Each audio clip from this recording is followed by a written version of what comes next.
Students, in this video we shall discuss about effect of substituent upon basic strength of aniline. This is aniline. This is basic because nitrogen is containing a lone pair ਜਿਹੜਾ ਕਿ donate ਕੀਤਾ ਜਾ ਸਕਦਾ which is available for donation. So ਇਹ molecule ਇੱਕ Lewis base ਆ, ਇਹ Bronsted-Lowry base ਵੀ ਹੈ क्योंकि प्रोटोन ਜਿਹੜਾ ਵਾ ਇਸ ਨਾਈਟ੍ਰੋਜਨ ਦੇ ਨਾਲ ਅਟੈਚ ਵੀ ਹੋ ਸਕਦਾ। ਇਹ ਨਾਈਟ੍ਰੋਜਨ ਇੱਕ ਪ੍ਰੋਟੋਨ ਨੂੰ ਆਪਣੇ ਨਾਲ ਅਟੈਚ ਕਰ ਸਕਦੀ। ਇਹ ਪ੍ਰੋਟੋਨ ਗੇਨਰ ਆ, ठीक है, प्रोटोन असैप्टर आ, इस करके ये ब्रॉन्स्टेड-लॉरी बेस भी आ। तो जदों आपां इस एनिलीन मॉलीक्यूल दे जिहड़ी आ बेंजीन रिंग आ जिहदियां कि आ दो ऑर्थो पोजीशनस आ दो मैटा पोजीशनस आ और आ एक पैरा पोजीशन आ। अगर इन्हां पोजीशनस दे विचों किसी भी एक पोजीशन ते कोई सबस्टीट्यूएंट लगा दईए तां एनिलीन दी बेसिक स्ट्रेंथ अफेक्ट हुंदी आ। इट डिक्रीजेज और it increases depending upon which substituent is attached to benzene ring upon any position की बात गल करते हैं। तो इन जनरल अगर आप गल करिए, अगर आप कोई इलैक्ट्रॉन रिलीजिंग ग्रुप लगाता, ऐदा शो करते हैं, अगर आप जनरल शो करना हो, अगर आप कोई इलैक्ट्रॉन रिलीजिंग ग्रुप अटैच करता बेंजीन रिंग के उपर तो इलैक्ट्रॉन रिलीजिंग ग्रुप ने इलैक्ट्रॉन प्रोवाइड करने बेंजीन नूं ते वो इलैक्ट्रॉन अल्टीमेटली पहुँच जाने नाइट्रोजन तक, जिदे करके नाइट्रोजन ते इलैक्ट्रॉन डेंसिटी इनक्रीज़ कर जानी ते probability of donation of lone pair by nitrogen increases. So basic strength will increase. And if we attach some electron withdrawing group, अगर आप कोई इलैक्ट्रॉन विदड्रॉइंग ग्रुप लगाता बेंजीन के उपर तो विदड्रॉइंग ग्रुप का काम बिल्कुल opposite, it will take up electron density from benzene ring which ultimately will decrease the electron density या which ultimately takes up electrons from nitrogen due to which electron density upon nitrogen decreases and the probability of donation of lone pair by nitrogen decreases. So basic strength decreases. फिर आप गल करते हैं electron releasing groups and electron withdrawing groups की examples की गल कर लीए। पहला भी वैसे की हुई आप examples of electron releasing group. तो इलैक्ट्रॉन रिलीजिंग ग्रुप के बेटा अपने को सब तो पहला तो आ जाते हैं ऑल द एल्काइल ग्रुप्स, सारे एल्काइल ग्रुप्स जेडे जिन्ने भी हो सारे इलैक्ट्रॉन रिलीजिंग ग्रुप्स आ। उस तो बाद all the alkoxy groups,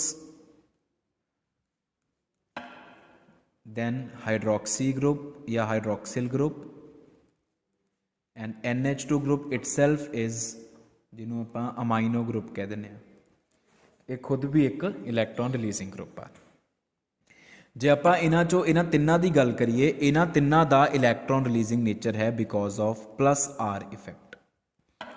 plus मीनस electron देने, आर मीनस रेजोनेंस, रेजोनेंस के थ्रू इलैक्ट्रॉन देने हैं। रेजोनेंस के थ्रू इलैक्ट्रॉन देना मतलब पूरा पूरा इलैक्ट्रॉन पेयर बेंजीन नूं पूरी तरह दे देना और अपने उपर पॉजिटिव चार्ज ले आना। वो हुंदा रेजोनेंस ड्रॉ किद्दां करीदी है तुहानूं पता वा, you already know how to draw the resonance and conjugation. तो इन्हां दा इफेक्ट है plus R effect, through resonance ये इलैक्ट्रॉन प्रोवाइड करते हैं। और रेजोनेंस इफेक्ट की एक खासियत ये हुंदी है कि resonance effect is not operative at meta position. Meta position ते रेजोनेंस इफेक्ट ऑपरेटिव नहीं हुंदा। तो मैटा पोजीशन ते अगर तुसी इन्हां तिन्नां नूं लगाओगे, मैं अल्काइल ग्रुप की गल नहीं कर रहा, अगर तुसी इन्हां तिन्नां नूं मैटा पोजीशन ते लगाओगे तो ये तिनों अपना प्लस आर इफेक्ट शो नहीं कर पाएंगे। They will not be regarded as electron releasing group at meta position.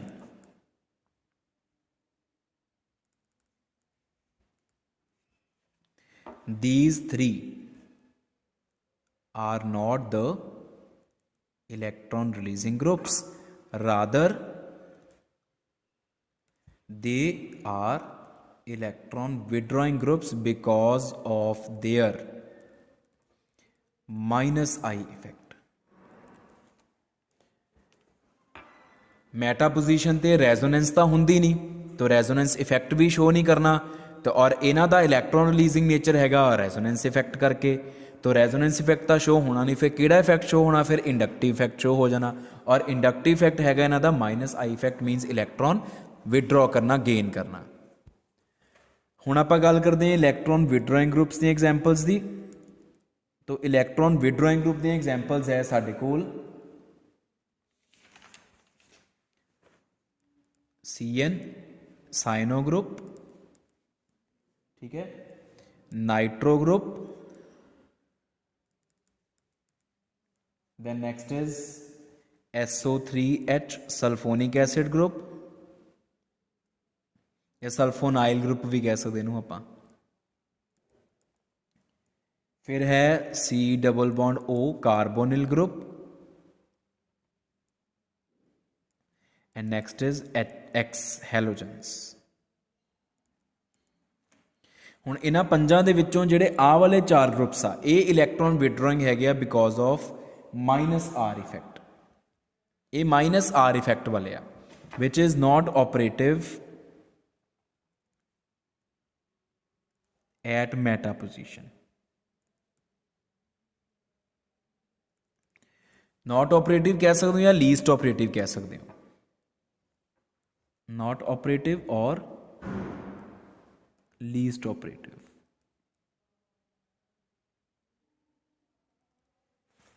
Fine, लेकिन ये नहीं कहना उपर वाले वांगू कि फिर मैटा पोजीशन ते इलैक्ट्रॉन रिलीजिंग हो जाएंगे। No, they will remain electron withdrawing even at meta position, पर यह है कि मैटा पोजीशन ते इन्हां दा रेजोनेंस इफेक्ट नहीं चलना, ठीक है, चलूगा बहुत घट चलूगा। जे इंडक्टिव इफेक्ट चलूगा भी तो इंडक्टिव इफेक्ट भी इन्हां दा इलैक्ट्रॉन विदड्रॉइंग वाला ही आ, तो they remain electron withdrawing even at meta position. The only difference is at meta position resonance effect is not operative. इन्हां दा भी मैटा पोजीशन ते रेजोनेंस इफेक्ट ऑपरेटिव नहीं सी हुंदा, तो रेजोनेंस इफेक्ट ऑपरेटिव नहीं सी हुंदा, रेजोनेंस इफेक्ट सीगा प्लस आर मतलब इलैक्ट्रॉन देण वाला, पर जो ऑपरेट नहीं सी करदा। अदरवाइज इंडक्टिव इफेक्ट इन्हां दा हैगा वा माइनस आई, इस करके नेचर चेंज हो जाती है, पर इन्हां दी नेचर सेम ही रहिंदी है। इलैक्ट्रॉन विदड्रॉइंग दा इलैक्ट्रॉन विदड्रॉइंग ही रहिंदे आ। ते हैलोजन ये इलैक्ट्रॉन विदड्रॉइंग आ because of minus I effect, ते minus I effective operative at all positions. ये मैटा ऑर्थो पैरा का कोई चक्कर ही नहीं।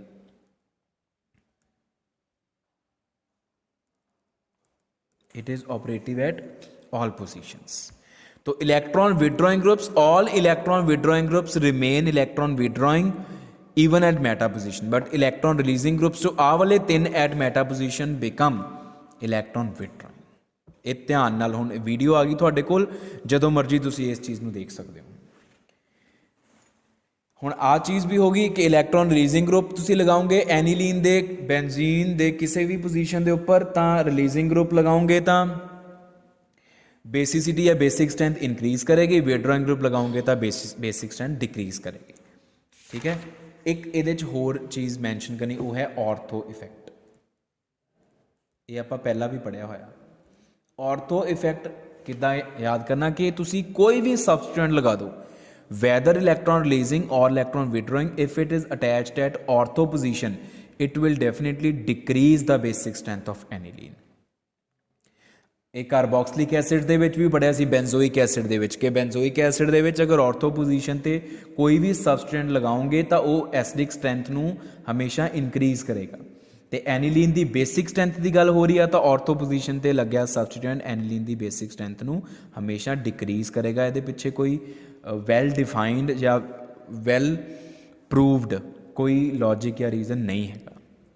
सिंपली ये कह सकते हो कि ऑर्थो पोजीशन ते लग्या जिहड़ा सबस्टिट्यूएंट आ वो इनकमिंग प्रोटोन नू स्टैरिक हिंड्रेंस प्रोवाइड करेगा, जिहदे करके प्रोटोन का नाइट्रोजन के उपर अटैक स्लो हो जाएगा, तो बेसिक स्ट्रेंथ डिक्रीज कर जाएगी। हुण आपां कुछ कंपैरिजन्स कर लीए।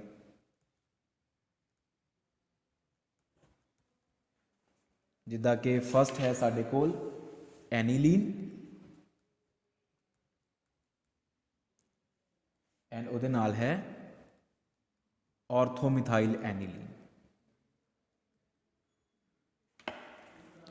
हुण मिथाइल ग्रुप एक इलैक्ट्रॉन रिलीजिंग ग्रुप आ, this is an electron releasing group and असी हुणे पढ़ के हैं कि electron releasing group basic strength नू इनक्रीज करते हैं, तो असी कहांगे कि इहदी बेसिक स्ट्रेंथ ज़्यादा, बट ऑर्थो इफेक्ट कहता है ऑर्थो इफैक्ट सब तो मेन हैगा आ जिन्हों असीं सब तो पहला ख्याल च रखना कि ऑर्थो पोजीशन ते लग्या सबस्टिट्यूएंट हमेशा बेसिक स्ट्रेंथ नूं डिक्रीज ही करेगा।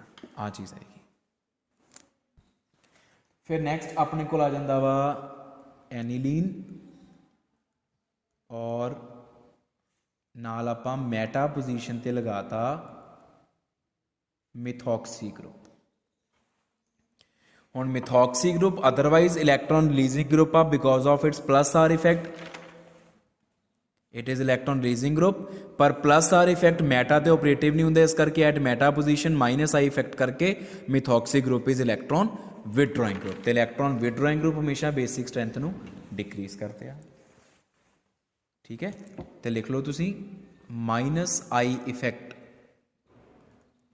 Eight meta position. ठीक है जी। फिर अपने को आ जाता एनीलीन NH2 लग्या ते पैरा पोजीशन ते आपां CN लगाता साइनो ग्रुप। तो साइनो ग्रुप की it is an electron withdrawing group, basic strength will decrease.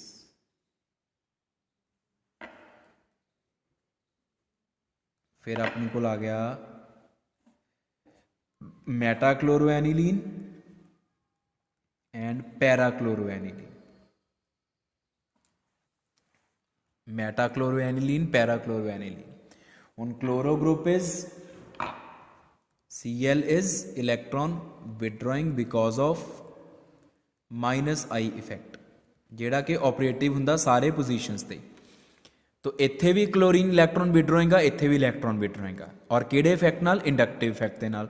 And inductive effect decreases with the distance.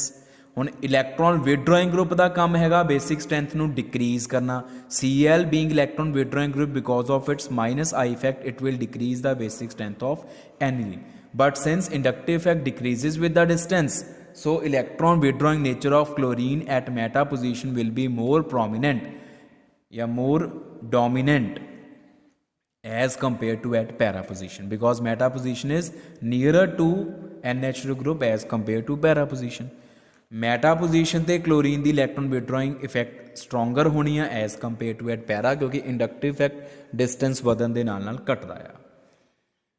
तो इलैक्ट्रॉन विड्रॉइंग नेचर क्लोरीन की मैटा तो ज़्यादा आ, तो इलैक्ट्रॉन विड्रॉइंग नेचर ने एसिड स्ट्रेंथ नूं हमेशा घटाना हुंदा, तो इत्थे लग के वो ज़्यादा घटाऊगा as compared to at this position. So this is more basic. And next is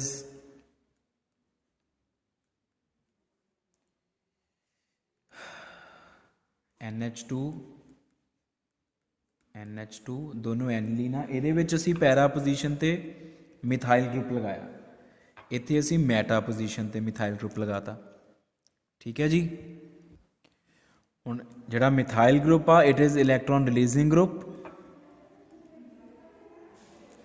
तो इलैक्ट्रॉन रिलीजिंग ग्रुप आ लेकिन मैटा पोजीशन ते घट इफैक्टिव होना बिकॉज ऑफ इहदा जिहड़ा इफैक्ट आ that is due to hyperconjugation which is a kind of resonance. so meta position ते इहदा इफैक्ट घट शो होना। रिलीजिंग ग्रुप का काम हुंदा बेसिक स्ट्रेंथ नूं इनक्रीज करना, पर मैटा ते लग के एक घट इनक्रीज करेगा, पैरा ते लग के कंपैरेटिवली ज़्यादा इनक्रीज करेगा। तो this is more basic than this compound. Para methyl aniline is more basic than meta methyl aniline. So this is all about the effect of substituent upon basic strength of aniline. आ चीज़ main आ।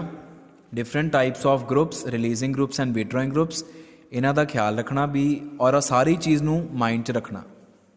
ठीक है, record आ गया तुहाडे कोल plus these examples. ज़्यादा औखियां examples तुहानूं paper च नहीं आउणगीਆਂ। That's it.